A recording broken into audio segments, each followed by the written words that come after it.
Video চলছে। Colour দেখছি তো অন্যরকম। অন্যরকম আম। এই আরও ওসে পাশে হয়ে আছে। আর এইগুলো দেখা লেবুগুলো। এই লেবুটা আমার ভালো লাগে।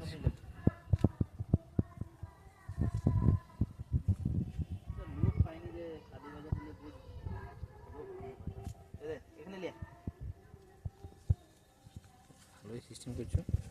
এগুলো হলে কি বলতো পাখি ঠুকরাবে নি। এটা কিনতে পাওয়া যায় অ্যামাজনে। মৌসুমি লেবু খাওয়া বলতে গেলে এবছর এরকম টেস্টটা খাবি। আর কমলা লেবু ছবিটা তুলে দে। এইটা কমলা লেবু। হ্যাঁ, কালার আসা আরম্ভ হয়েছে। উপরে আরো জাগে। এটা বাইরের একটা পেঁপের জাত। এক একটা পেঁপে দেখছিস তো? হ্যাঁ, হ্যাঁ। এক একটা পেঁপে ছিল এই বড় বড়।